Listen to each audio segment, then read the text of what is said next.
নমস্কার বন্ধুরা, welcome to paranormal care. আজকের ভিডিওটা খুবই গুরুত্বপূর্ণ ইনফরমেশনটা, কারণ আমি আপনাদের বলেছিলাম যে রোববার আমি কালভৈরব মেডিটেশন সম্পর্কে কিছু ইনফরমেশন আমি আপনাদের সঙ্গে শেয়ার করব। যে কালভৈরবের নাম আজকের দিন আমরা বিভিন্ন পডকাস্ট, বিভিন্ন ইউটিউবে বলুন, ফেসবুকে বলুন দেখতে পাচ্ছি। তো ইন বিটুইন দ্য টাইম, মানে এই যে পরিস্থিতি, ইন বিটুইন দ্য টাইম নয়, এই পরিস্থিতিতে যার না মানে এই ধরনের এনার্জি বা এনার্জি ঠিক বলবো না, সুপ্রিম এনার্জি যেটা কতটা গুরুত্বপূর্ণ, বা আমরা সাধারণ মানুষ হয়ে কি আহ, এই ধরনের সুপ্রিম এনার্জিকে কল করতে পারি বা তার ব্লেসিংস প্রোটেকশন নিতে পারি? তাহলে নিলে, যদি পারি তাহলে কিভাবে পারবো?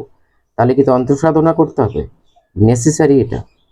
কারণ দশমাবিদ্যা বা কাল ভৈরব, মহাকাল, মহাদেবের বা শিবের এই সমস্ত ফরমেশন এবং মায়ের এই সমস্ত ফরমেশন তন্ত্রের সঙ্গে রিলেট করা হয়, যেখানে তন্ত্র সাধনার এক্সট্রিম দশমাবিদ্যা একটা কমপ্লিট, যেটা পুরো ইউনিভার্সের সঙ্গে যুক্ত, এবং তার সঙ্গে ভৈরব।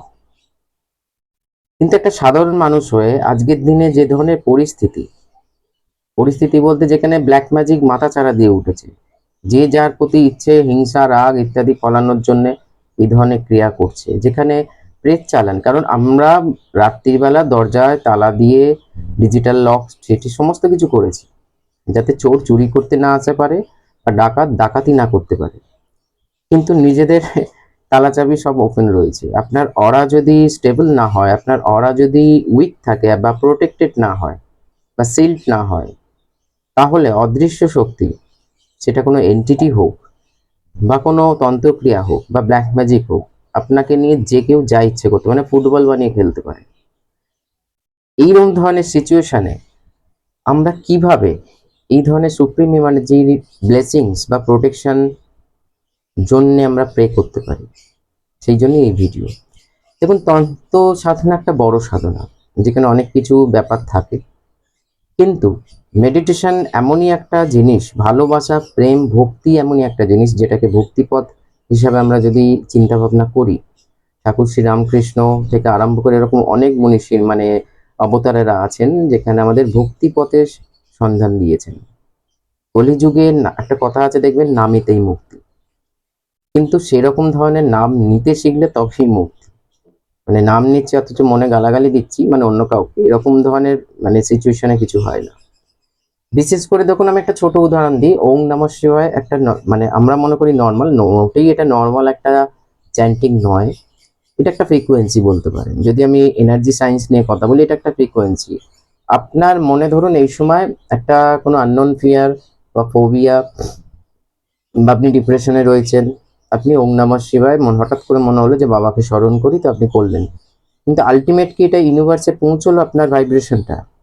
কারণ আপনার এই সময় মাইন্ড বা শরীরের যে ভাইব্রেশন, সেটা এই ফ্রিকোয়েন্সি ওং নমঃ শিবায় যে ফ্রিকোয়েন্সি, যেভাবে বলা উচিত, যেভাবে থট প্রসেস নিয়ে বলা উচিত, সেটা কি ম্যাচ করবে? তবে গিয়েই তো পৌঁছবে। কারণ মহাদেবের মানে শিবকে আমরা যদি জানতে চাই, তাহলে সেটা জিরো। তার আগে তার প্রোটেকশন, মানে যেমন ধরুন একটা কোনো আমি ধরুন মোদিজির সঙ্গে দেখা করতে যাচ্ছি, বা আমি মানে আমাদের চিফ মিনিস্টারের সঙ্গে দেখা করতে যাচ্ছি, তো আমি কি ডাইরেক্ট ঢুকে পড়বো? আমার সিকিউরিটি লেভেলে আটকাবে, চেকিং হবে, কেন ইত্যাদি ইত্যাদি। বা আমার ধরুন অনেক কিছু জিনিস রয়েছে যেটা আমি তার সামনে নিয়ে যেতে পারবো না। আমাকে ক্লিন হয়ে চিফ মিনিস্টার বা প্রাইম মিনিস্টারের কাছে যেতে হবে। তেমনি আপনি সেই জিরোর কাছে পৌঁছতে গেলে আপনাকেও সেই মেন্টালিটি হিসাবে পৌঁছতে হবে।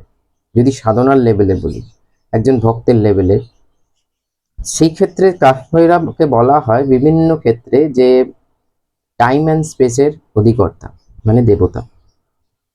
কিন্তু যখন টাইম অ্যান্ড স্পেস খতম হয়ে যাচ্ছে, শেষ হচ্ছে, যেখানে জিরো, কোনো টাইম অ্যান্ড স্পেসের কোনো ভ্যালুই নেই, সেখানে দেবাদিদেব মহাদেব বসে আছেন, যেখান থেকে সমস্ত কিছু সৃষ্টি।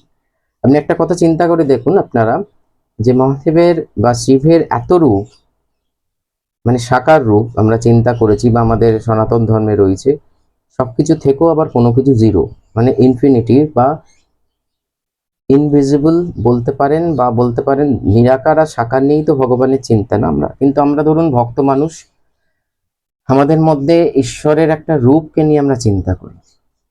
মা কালী বলতে আপনি কিন্তু কোনো লাইটকে দেখবেন না, মা কালী বলতে তার একটা প্রতিমাকে আপনি আপনার মস্তিষ্কে, যেহেতু ইনফরমেশনটা আগে থেকে আছে সেই জন্য বুঝতে আপনার সুবিধা হচ্ছে, সেই প্রতিমূর্তিটা আপনি দেখছেন। মানে মায়ের অনেক রকম দক্ষিণা কালী, বামা কালী, অনেক রকম শ্মশান কালী, অনেক রকম মানে মানে তার গঠন রয়েছে, ফর্মেশন রয়েছে, বা যার যেটা আকর্ষণ করে সেই অনুযায়ী। এবার আমি মেন পয়েন্টে আসছি। দেখুন, মেডিটেশন এমনই একটা পথ যেটা যে কেউ করতে পারে, তার জন্য দীক্ষার প্রয়োজন নেই, বা তার জন্য কোনো রিচুয়ালের দরকার লাগে না। মেডিটেশন সব অনেক রকম ভাবে করা যায়, কারণ মেডিটেশনের মেন উদ্দেশ্য স্বামী বিবেকানন্দের কথা অনুযায়ী আমরা যদি কোনো একটা জিনিসে মন লাগাতে পারি তাহলে আমরা ধ্যানেতেও বা ঈশ্বরের চরণেও মন লাগাতে পারবো, রাইট? যদি আমরা স্বামী স্ত্রীকে ঠিক মতন বুঝে থাকি বা দেখে থাকি বা শুনে থাকি, বা তার যে জিনিসগুলো সেই সময়কার, মানে উনি যেটা বলেছেন খুব ইজি ভাবে, মানে ঠাকুরের মতন, শ্রীরামকৃষ্ণ ঠাকুরের মতন, পরমহংসদেবের মতন এত ইজি কেউ মানে আমাদের সঙ্গে শেয়ার করেনি।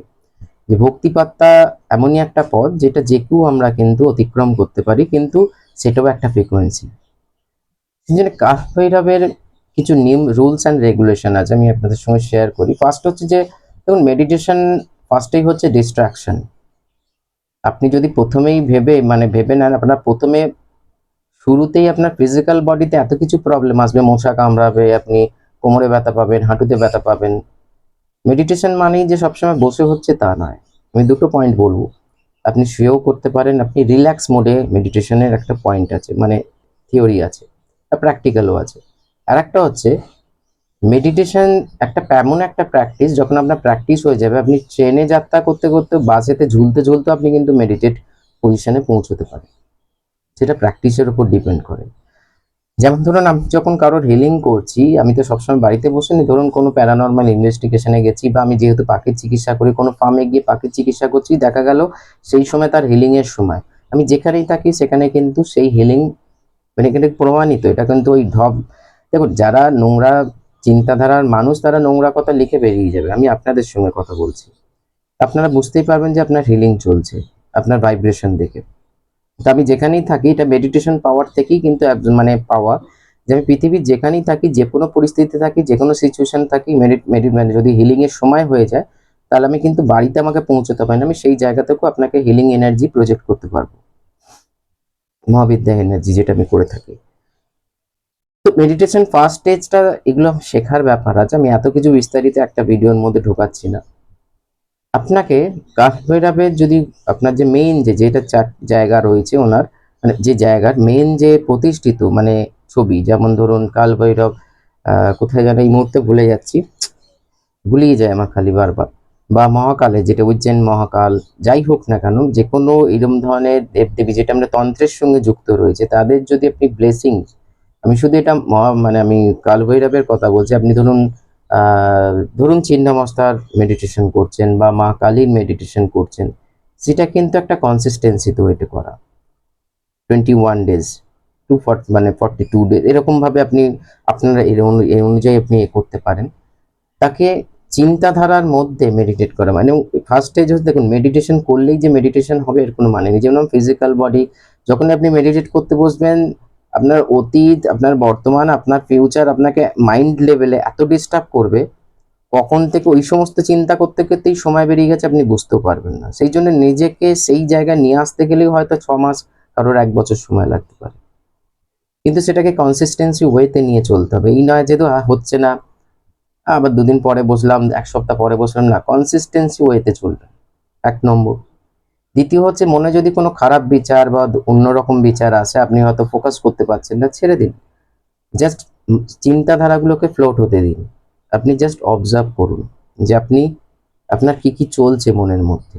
এই করতে করতে একটা স্টেজ এমন আসবে, বা একটা স্টেট এমন আসবে, যেখানে আপনাকে এই চিন্তা ডিস্টার্ব করবে না। তখনই হচ্ছে মেইন টাইম যে আপনি যাকে পরিকল্পনা করছেন বা যার ইমেজকে চিন্তা করছেন, সেই এনার্জির সঙ্গে আপনি কানেক্ট হতে পারবেন ধীরে ধীরে, প্রথম দিন নয়, ধীরে ধীরে। এবং সব থেকে বড় ব্যাপার হচ্ছে, যদি কাল ভৈরব আপনি মেডিটেশনের সঙ্গে যুক্ত হন এবং সেই সুপ্রিম এনার্জি যদি আপনার সঙ্গে কানেক্ট হয়, তাহলে আপনি নিজে ফিল করতে পারবেন। এটা আমাকে বলে দিতে হবে না যে এই হবে, এক একজনের সঙ্গে এক এক রকম হয়, আমার সঙ্গে অন্যরকম হয়েছে। যখন আমি এই মেডিটেশনের সঙ্গে যুক্ত, এখনো যুক্ত তা নয়, কিন্তু ব্যাপারটা হচ্ছে যখন প্র্যাকটিস লেভেলে ছিলাম সেই সময়, কাছ থেকে ধরুন অনেক ছোটবেলাকার কথা, তো সেই সময়টা আপনি নিজে ফিল করতে পারবেন। তবে হ্যাঁ, এখানে কিছু জিনিস বলে রাখা ভালো, যারা এই ধরনের সুপ্রিম এনার্জির কন্ট্যাক্ট বা কানেক্ট করতে চাইছেন, এটা মাথায় রাখবেন, কোনো কিছু বাগেজ আপনার কাছে, মানে কোনো কিছু ল্যাগেজ বা এক্সট্রা, যেমন দেখবেন আমরা ঘরের মধ্যে না, স্টোর রুম হোক যেখানেই হোক, এমন অনেক কিছু আননেসেসারি জিনিস রেখে দিই, আমাদের মনে হয় ওটা দরকার, আদৌ কিন্তু ওটা দরকার না। মাথায় রাখবেন, ওটা কিন্তু দিনের পর দিন পড়েই আছে। তেমনি আমাদের সাবকনসিয়াসে এরকম অনেক হিংসা, অনেক রাগ, যেটা সাপ্রেস অবস্থায় রয়েছে, বা আমার মনে হচ্ছে যে এই সম্পর্কটা গ্রো হবে বা এই কাজটা গ্রো হবে, তিনি যদি ওই এনার্জি যদি আপনার সঙ্গে কানেক্ট করে, তাহলে এই সমস্ত কিছু কিন্তু ক্লিয়ার হয়ে যাবে। একটা জিরো থেকে আপনি স্টার্ট করতে পারবেন। এইগুলোকে মাথায় রাখবেন, সেই জন্য ভেবে চিনতে। কারণ একবার উনি যদি কানেক্ট হন আপনার সঙ্গে, বা আপনি যদি কানেক্ট করতে পারেন, বা আপনি বলতে পারেন যে আপনি সঠিক ওয়েতে চলতে পারেন, তবেই তো গিয়ে কানেকশন বিল্ড হবে সেই ফ্রিকোয়েন্সির সঙ্গে, যে ফ্রিকোয়েন্সিতে কাল ভৈরব মানে এক্সিস্ট করছে।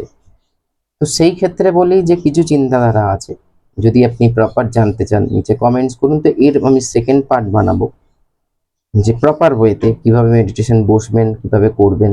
এবং সব থেকে বড় কথা এখানে বলে যাই, আপনারা নিচে আরেকবার কমেন্টস করুন, তাদের আমি প্রত্যেককে ইনবক্স করব। আমি অরা লকিং, অরা ক্লেনজিং, এটার একটা বেসিক ক্লাস আমি অ্যারেঞ্জ করতে চলেছি, আর একবার লাস্ট টাইম বললাম, যেটা আমি গুগল মিটে করব হয়তো, আমি নিশ্চয়ই আপনাদের সঙ্গে শেয়ার করব। কারণ দরকার এটা, কারণ ওই বাড়িতে তালা চাবি দিলে সদর দরজার তালা চাবিতে কিছু যায় আসে না আজকের দিনে। কারণ চোর কম এলেও এন্টিটির অ্যাটাক কিন্তু বেড়ে যাবে ধীরে ধীরে। মজাক মনে হলো, এটা কিন্তু মজাক হিসাবে নেবেন না, সিরিয়াস নিন। কারণ একটাই কথা, দাঁত কাটানোর লোক অনেক পাবেন, উল্টোপাল্টা কমেন্টস করে এসে চলে যাবে, ঢপ মারছে, ঠকবাজ ইত্যাদি ইত্যাদি অনেকগুলো, যেগুলোকে পাত্তা না দিয়ে একটাই কথা বলবো, যার সঙ্গে ঘটে সেই বোঝে, তখন আর ব্যাখ্যা না, তখন একটাই কথা, কিভাবে এটার থেকে আমি মুক্তি পাবো। নমস্কার।